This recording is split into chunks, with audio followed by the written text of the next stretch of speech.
जय श्री कृष्णा। 20वां अध्याय महाराज पृथु की यज्ञशाला में श्री विष्णु भगवान का प्रादुर्भाव। ओम नमो भगवते वासुदेवाय। श्री मैत्रेय जी कहते हैं, विदुर जी, महाराज पृथु के 99 यज्ञों से यज्ञ भोक्ता यज्ञेश्वर भगवान विष्णु को भी बड़ा संतोष हुआ। उन्होंने इंद्र के सहित वहां उपस्थित होकर उनसे कहा। श्री भगवान ने कहा, राजन, इंद्र ने तुम्हारे 100 अश्वमेघ यज्ञ पूरे करने के संकल्प में विघ्न डाला है। अब यह तुमसे क्षमा चाहते हैं, तुम इन्हें क्षमा कर दो। नरदेव, जो श्रेष्ठ मानव साधु और शुद्ध सद्बुद्धि संपन्न होते हैं वह दूसरे जीवों से द्रोह नहीं करते, क्योंकि यह शरीर ही आत्मा नहीं है। यदि तुम जैसे लोग भी मेरी माया से मोहित हो जाएं तो समझना चाहिए कि बहुत दिनों की हुई ज्ञानी जनों की सेवा से केवल श्रम ही हाथ लगा। ज्ञानवान पुरुष इस शरीर को अविद्या, वासना और कर्मों का ही पुतला समझकर इसमें आसक्त नहीं होता। इस प्रकार जो इस शरीर में ही आसक्त नहीं है वह विवेकी पुरुष इससे उत्पन्न हुए घर, पुत्र और धन आदि में भी किस प्रकार की ममता रख सकता है। अतः आत्मा एक शुद्ध स्वयं प्रकाश, निर्गुण, गुणों का आश्रय स्थान, सर्वव्यापक, आवरण शून्य, सबका साक्षी एवं अन्य आत्मा से रहित है, अतः शरीर से भिन्न है। जो पुरुष इस देह स्थित आत्मा को इस प्रकार शरीर से भिन्न जानता है वह प्रकृति के संबंध रखते हुए भी उसके गुणों में लिप्त नहीं होता, क्योंकि उसकी स्थिति मुझ परमात्मा में रहती है। राजन, जो पुरुष किसी प्रकार की कामना न रखकर अपने वर्णाश्रम के धर्मों द्वारा नित्य प्रति श्रद्धापूर्वक मेरी आराधना करता है उसका चित्त धीरे धीरे शुद्ध हो जाता है। चित्त शुद्ध हो जाने पर उसका विषयों के संबंध में नहीं रहता तथा उसे तत्व ज्ञान की प्राप्ति हो जाती है। फिर तो वह मेरी समता रूप स्थिति को प्राप्त हो जाता है। यही परम शांति, ब्रह्म आदि केवल्य है। जो पुरुष यह जानता है कि शरीर, ज्ञान, क्रिया और मन का साक्षी होने पर भी कटुस्थ आत्मा उससे निर्लिप्त ही रहता है, वह कल्याण में मोक्ष पद प्राप्त कर लेता है।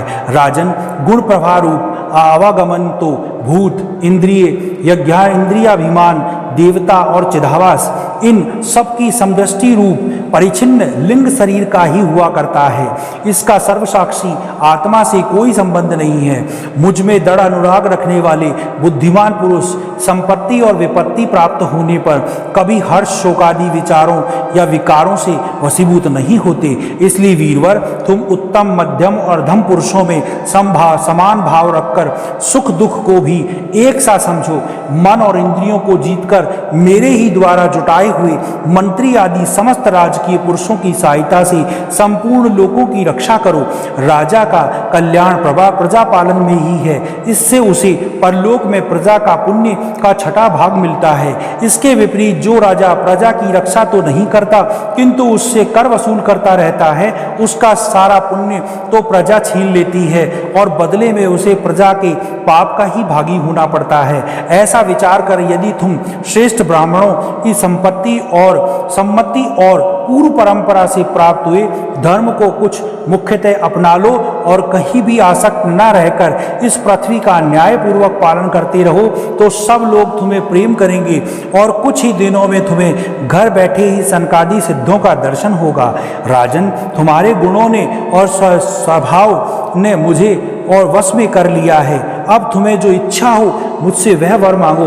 उन क्षमा आदि गुणों के रहित यज्ञ, तप अथवा योग के द्वारा मुझको पाना सरल नहीं है। मैं तो उन्हीं के हृदय में रहता हूँ जिनके चित्त में समता रहती है। श्री मैत्रेय जी कहते हैं, विदुर जी, सर्वलोक गुरु श्री हरि इस प्रकार कहते पर जगत विजयी महाराज पृथु ने उनकी आज्ञा शिरोधार्य की। देवराज इंद्र अपने कर्म से लज्जित होकर उनके चरणों पर गिरना ही चाहते थे कि राजा ने उन्हें प्रेम पूर्वक हृदय से लगा लिया और वो मनोमालिन्य निकाल दिया। फिर महाराज पृथु ने विश्वात्मा भगवान भक्तवत्सल का पूजन किया और क्षण क्षण में उमड़ते हुए भक्तिभाव में निमग्न होकर प्रभु के चरण कमल पकड़ लिए। श्रीहरि वहां से जाना ही चाहते थे किंतु पृथु के प्रति उनका वात्सल्य भाव था और उन्हें रोक लिया। वह अपने कमल दल के समान नेत्रों से उनकी ओर देखते ही रह गए, वहां से जा न सके। आदिराज महाराज पृथु भी नेत्रों में जल भर आने के कारण ना तो भगवान का दर्शन ही कर सके और ना तो वो कंठ गदगद हो जाने से कुछ बोल ही सके। उनके हृदय से आलिंगन कर पकड़े रहे और हाथ जोड़े ज्यों के त्यों खड़े रह गए। प्रभु अपने चरण कमलों से पृथ्वी इसका स्पर्श किए हुए खड़े थे। उनका कराग्र भाव गुरु था और महाराज पृथु के नेत्रों के आंसू पहुंचकर असंतृप्त दृष्टि से उनकी ओर देखते हुए इस प्रकार कहने लगे। महाराज पृथु बोले, मोक्षपति प्रभु, आप वर देने वाले ब्रह्मा जी आदि देवताओं को भी वर देने में समर्थ हैं। कोई भी बुद्धिमान पुरुष आपसे देहाभिमानी के भोगने योग्य विषयों को कैसे मांग सकता है? वह तो नार की जीवों को ही मिलते हैं। अतः मैं उन तुच्छ विषयों को आपसे नहीं मांगता। मुझे तो उस मोक्ष पद की भी इच्छा नहीं है जिससे महापुरुषों के हृदय से उनके मुख कमल द्वारा निकला हुआ आपके चरण कमलों का मकरंद नहीं है, वहाँ आपकी कीर्ति कथा सुनने का सुख नहीं मिलता। इसलिए मेरी तो यही प्रार्थना है कि आप मुझे 10,000 कान दे दीजिए जिससे मैं आपके लीला गुणों को सुनता ही रहूं। पुण्य कीर्ति प्रभु, आपके चरण कमल मकरंद रूपी अमृत कणों को लेकर महापुरुषों के मुख से जो वायु निकलती है उसी से इतनी शक्ति होती है कि वह तत्व को भूले हुए हम कुमार्गियों को पूर्ण तत्व ज्ञान करा देती है। अतः हमें दूसरे वरों की क्या आवश्यकता है? उत्तम कीर्ति वाले प्रभु, सत्संग में आपके मंगलमय सुयश का देववश एक बार भी सुन लेने से कोई पशु बुद्धि पुरुष भले ही तृप्त हो जाए, गुणग्राही कैसे उसे छोड़ सकता है? सब प्रकार के पुरुषार्थों के सिद्धि के लिए स्वयं लक्ष्मी जी भी आपके सुयश को सुनना चाहती है। तब लक्ष्मी जी के समान मैं भी अत्यंत उत्सुकता से आप सर्वगुणधाम पुरुषोत्तम की ही सेवा करना चाहता हूँ, किंतु ऐसा ना हो कि एक ही पति की सेवा प्राप्त करने की होड़ करने के कारण आपके चरणों में ही मन की एकाग्रता करने वाले हम दोनों में कलह पर छिड़ जाए।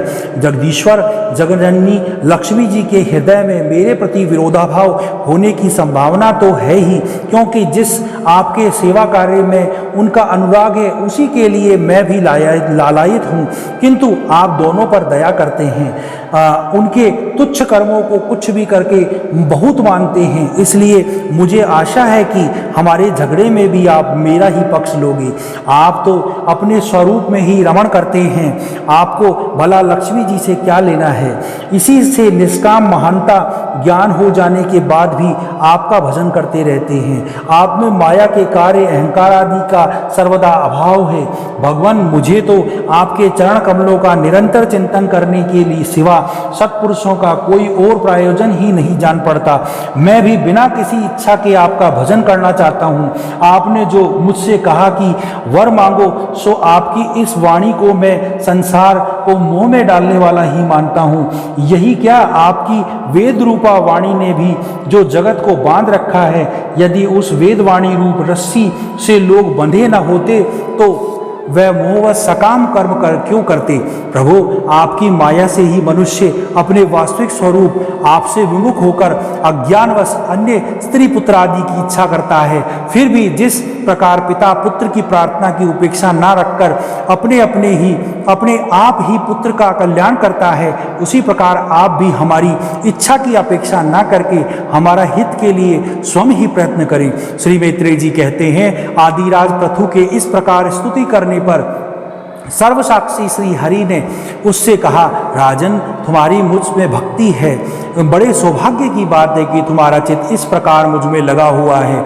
ऐसा होने पर तो पुरुष सहज में ही मेरी उस माया के पार कर लेता है, जिसको छोड़ना या जिसके बंधन से छूटना अत्यंत कठिन है।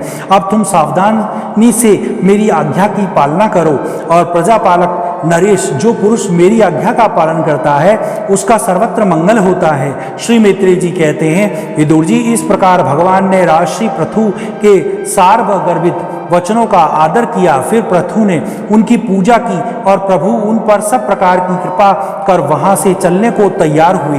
महाराज पृथु ने वहां जो देवता, ऋषि, पितर, गंधर्व, सिद्ध, चारण, नाग, किन्नर, अप्सरा, मनुष्य और पक्षी आदि अनेक प्रकार के प्राणी और भगवान के पार्षद आए थे, उन सभी का भगवत बुद्धि से भक्ति पूर्वक वाणी और धन के द्वारा हाथ जोड़कर पूजन किया। इसके बाद वह सब अपने अपने स्थानों को चले गए। भगवान अच्युत की भी राजा पृथु और उसके पुरोहित का चित्त चुराते हुए अपने धाम को सिधारे। तदंतर अपना स्वरूप दिखाकर अंतर्ध्यान हुए अव्यक्त स्वरूप देवाधिदेव भगवान को नमस्कार करके राजा पृथु भी अपनी राजधानी को चले गए। 20वां अध्याय समाप्त। ओम नमो भगवते वासुदेवाय। भगवान श्री कृष्ण की जय।